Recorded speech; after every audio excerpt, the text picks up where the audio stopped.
March 5th, 1996. A woman walks into Scholastic's headquarters in New York. Her name is Jane Stein. Her husband, R.L. Stein, invented Goosebumps. But Jane is the one who runs the business side, and today, she's the one in the room. Across the table is Dick Robinson, the head of Scholastic. He and Jane go back to the 70s. They're friends. After this meeting, they won't be. Someone who was there would later describe that day like this. It was the day World War III started. At this exact moment, Goosebumps isn't just popular. It's the biggest children's series on the planet, 4 million copies a month, close to 15% of everything Scholastic earns in a year. Books, a hit TV show, VHS tapes, toys, fast food tie-ins. This is not a book series anymore. It is a money printing machine. And right at the peak, right when it is worth the most, the two people who own it stop protecting it. Instead, they go to war over a single question. Who does Goosebumps actually belong to? Now, we all remember how Goosebumps kind of vanished, and we tell ourselves it just got old. The 90s ended, kids moved on. But that is not what happened. Not really. Because at the height of it all, the two people who built this empire turned on each other. But to understand the war, to understand what these two people were actually fighting over, we have to go back. Back to before the empire. Back to when the most successful horror brand in children's history was just a guy who wrote jokes. In the 70s, R.L. Stein wasn't R.L. Stein. He was Jovial Bob. That was the byline. He wrote funny stuff for kids, humor magazines, joke books, comedy. If you would have told him he would one day be called the king of children's horror, he probably would have laughed. Then the 80s happened. Teen thrillers were blowing up. Christopher Pike, Lois Duncan. A whole generation of teenagers was discovering they liked being scared. So Stein gave it a shot. He wrote a teen horror novel called Blind Date. And he figured something out. Scary sold better than funny. So he and his wife, Jane, the same Jane who walks into that meeting, they start their own company, Parachute Press. In 1989, they launch Fear Street, horror for teenagers, and it works. But the gold mine wasn't teenagers, because somebody pointed out the obvious. Why are you only scaring the big kids? The 8-year-olds, the 10-year-olds, the kids just learning to read on their own. Nobody was scaring them. And the name? He didn't invent it. He saw it. Flipping through a TV guide one day, an ad for a local station jumped out at him. It's Goosebumps week on Channel 11. Goosebumps. That was it. He said he knew instantly. And here's the first thing worth noticing. Looking back, Goosebumps was never really a book project. It was a name. Built to go on a VHS tape, a lunchbox, a bag of chips. An ad slogan that happened to become a book. A title machine, built from day one to become an industry. July 1992, the first book, Welcome to Dead House, hits shelves, and nothing. Stein literally said it himself. In the beginning, the books just sat there. There was no big marketing blitz, no commercials, just kids, telling other kids. And one specific place where that whisper network lived, the Scholastic Book Fair. If you grew up in the 90s, you already feel this one in your chest. The cart rolling into the library, the smell of new paperbacks, that single laminated poster. For a lot of us, that was childhood. And in that environment, Goosebumps didn't just sell. It spread, kid to kid, school to school. But word of mouth got it off the shelf. Something else made you grab it. The covers. Almost every single one of those iconic covers, 60 of the original 62, came from one man, Tim Jacobus. And here's how little anyone saw it coming. When a friend at a dinner party asked what he was working on, Jacobus said, "Some kid's series, you've probably never heard of it." Those covers were hand-painted. Acrylic, brush and airbrush, on a 20 by 20 canvas, 35, 40 hours each. And there were rules. Strange, revealing rules. The blood was always green, never red. No kid ever got hurt. No weapons. Scary, but never too scary. That was the whole magic. That was the formula. You know the ones. The grinning ventriloquist dummy. The melting green face of the haunted mask. That blob of monster blood.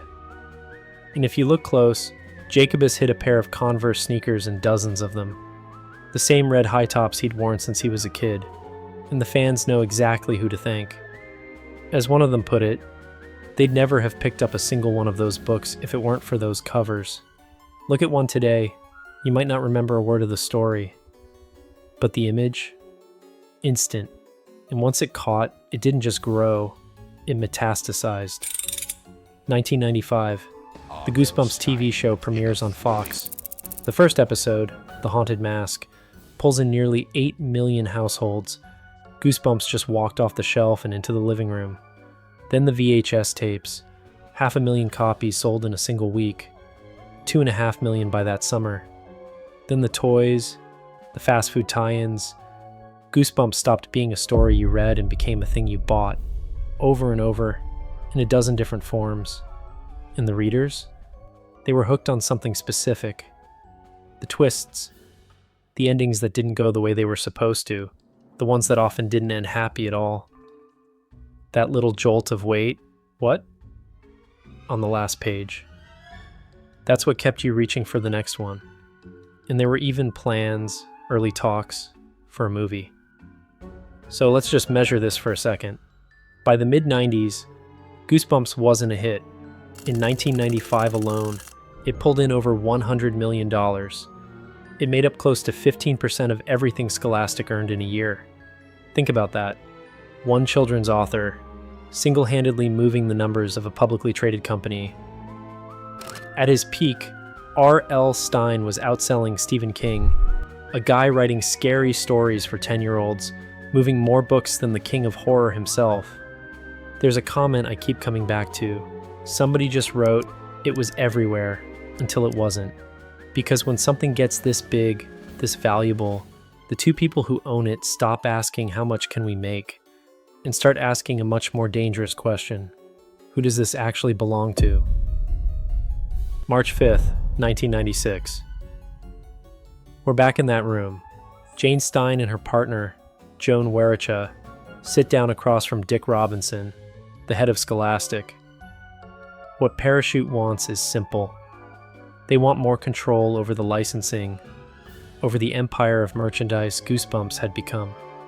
And they want a signing bonus to match what the brand was now worth. Scholastic says no. And that's the day someone later called the start of World War III, because Goosebumps was never owned by one side. The rights were split. Scholastic held the books and the television. Parachute fought to control the merchandising, the toys, the licensing, the cross-promotions. So when they signed a new deal in late 1996, it wasn't peace. It was a ceasefire. Two armies, each holding half of a treasure, neither one fully controlled. In the moment no single person could protect the whole thing, Goosebumps stopped being something anyone was guarding. It became something to fight over. A lot of us grew up reading the same stack. Goosebumps, The Boxcar Children, Animorphs. As one person put it, they had a blast. But hold on to Animorphs for a second, because between those two series, there's a difference almost nobody talks about. Animorphs, another massive Scholastic series, used ghostwriters, a lot of them. Books 25 through 52, big chunks written by other people. And Scholastic didn't hide it. The ghostwriters' names were printed in the acknowledgments. So here's the question that should be itching at you. Same publisher, same practice. So why, when it came to Goosebumps, did ghostwriting suddenly become a legal nuclear weapon? Because of what the brand was actually built on. With Goosebumps, there were no recurring heroes, no shared world. Book to book, the one thing that stayed constant was a name on the cover. R.L. Stine. And this isn't just my read of it. In court filings, Scholastic's own executives admitted the series had neither recurring storylines no recurring characters. There was nothing holding it together except that name. The whole brand ran on a single promise, that one man could deliver a fresh nightmare every single month. That promise was the product. And Scholastic was not shocked by ghostwriting. It wasn't some scandal that offended them. They ran a ghostwriting system in their own house. They credited it openly. So the problem was never whether Goosebumps had help. The problem was this. Goosebumps was never sold as a system. It was sold as a man. And there's real, confirmed evidence the brand had help, at least on the spin-offs. A writer named Catherine Lance has openly said she wrote 7 of the Give Yourself Goosebumps books, and it ran in the family. Stein's own sister-in-law, Megan Stein, was a credited ghostwriter on another spin-off. That part isn't a rumor, that's on the record. How deep it went into the main series, that's the part still locked away. And that exact uncertainty was the most sensitive question in the entire fight. Because here's where it turns from gossip into a weapon. Stein's contract said he was the sole author, so watch what happens if Scholastic can argue he wasn't. If Stein breaks the sole author clause, then Parachute is in breach. And if Parachute's in breach, the 1996 deal could collapse, snapping everything back to the old terms, which would gut Parachute's royalties and its control. You see it now? Ghostwriting wasn't an insult, it was leverage, a crowbar to pry open the contract. And this isn't a theory. In its own filing to the SEC, Scholastic admitted it had stopped payments to Parachute, claiming Parachute's material breaches let it exercise its contractual remedies. In plain English, you broke the deal, so we're keeping the money. Scholastic's version. Stein handed over a 10-page outline. Somebody else fleshed it into a full manuscript, and Stein was basically an editor. Stein and Parachute's version. The helpers were assistants, nothing more. The titles, the ideas, the voice, the direction, all Stein. He'd often throw the drafts out and rewrite them himself. And you want to know how this part ended? There was no dramatic verdict, no judge declaring who really wrote the books. One judge looked at the whole fight and noted that neither side had proven its case, and that the authorship question was, in his words, mostly beside the point. The lawsuits dragged on for years and fizzled into a settlement, which tells you what this was always about, not who held the pen, the money. So why Goosebumps and not Animorphs? Here's the thing. Animorphs could credit its ghostwriters openly because its author's contract never demanded otherwise. Same with Ghosts of Fear Street, another Stein series that used ghostwriters openly with no scandal at all. The difference was never secrecy, it was the contract. Goosebumps was the one, the only one, where R.L. Stein wrote, it wasn't just a tagline, it was a legal obligation. Because Goosebumps was a billion-dollar empire whose entire deed of ownership was a single man's name. And the moment that name was written into the contract as a promise, it became something the two owners could break each other with. The sharpest knife in the room. And while they fought, things started dying. Not metaphorically. Actually dying. Licensing deals, gone. The TV show, grinding to a halt. And the most haunting casualty of all, a series called Goosebumps Gold. This was supposed to be the next line. It got far enough that Tim Jacobus painted covers for it. Real covers. With real titles. The Haunted Mask Lives. Slappy New Year. They had names. They had art. And then they just stopped. Caught somewhere in the legal wreckage. Stein later said the books were never even written. A whole future, fully designed, reduced to ghosts. And Tim Jacobus, the man who'd painted nearly every cover for a decade, got a phone call. Don't bother turning in the next one. After hundreds of covers, that's how it ended for him. A call telling him to stop. The Tim Burton movie everyone talked about? Gone too. And while they were busy tearing it apart, something slipped in through the back door. April 1997. The Bologna Book Fair. An editor at Scholastic named Arthur Levine pays $105,000 for the American rights to a British children's book almost nobody had heard of. Harry Potter. Now, I want to be careful here. This wasn't a plot. Nobody at Scholastic stood up and said, "Goosebumps is dying. Let's bet on this instead." That's not what happened. It was the same company, in the same building, at the same moment. That's all. But the timing tells you everything. Harry Potter didn't kill Goosebumps, but it changed the room. Because suddenly there was proof that the next great children's phenomenon didn't have to look anything like Goosebumps. Didn't need the same author, didn't need the same formula. For the first time, the money machine looked replaceable. Because while its owners were still fighting over who owned Goosebumps, the real question had quietly become whether anyone still needed it. Here's what almost no one knows. Stein saw it coming. Back in 1995, at the absolute peak, he told the New York Times, "Kids, move on. In 10 years, they won't be buying these books anymore." He was right about the fade. He was wrong about the timing, because it didn't get 10 years. So let's stop and ask the real question. Why did Goosebumps fade so fast? Here's how fast it fell. In early 1997, Goosebumps was almost 15% of Scholastic's entire revenue. The older books had started selling through, returns piling up at discount stores, new orders drying up. The fever was cooling on its own. But here's the tell. By that November, in a filing to the SEC, Scholastic was already projecting Goosebumps publishing at under 4% of revenue the next year. There's an easy answer for why. Corporate greed killed Goosebumps. And honestly, it's not wrong. But it's worth looking closer. A series selling 4 million copies a month was never going to sell 4 million copies a month forever. But a fever cooling down is one thing. A brand getting torn apart in the middle of it is another.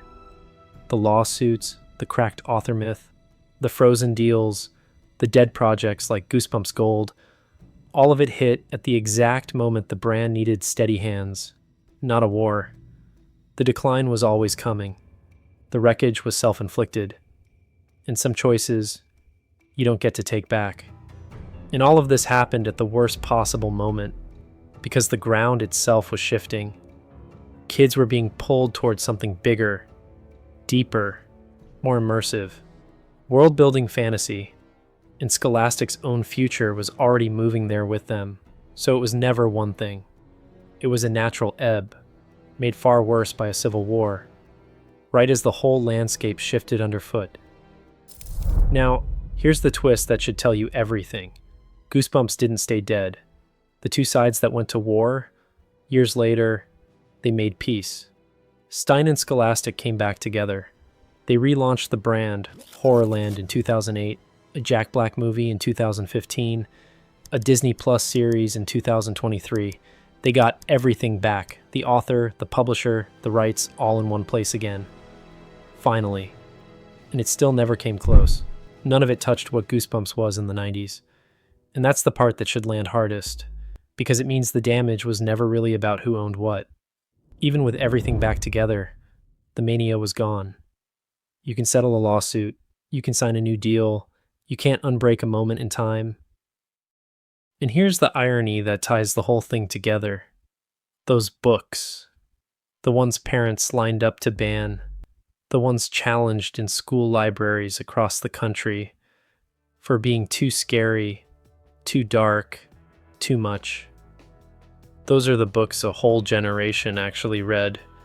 The fight over them was real. At one school board hearing, broadcast on C-SPAN, a little boy who could barely see over the podium put it better than any adult.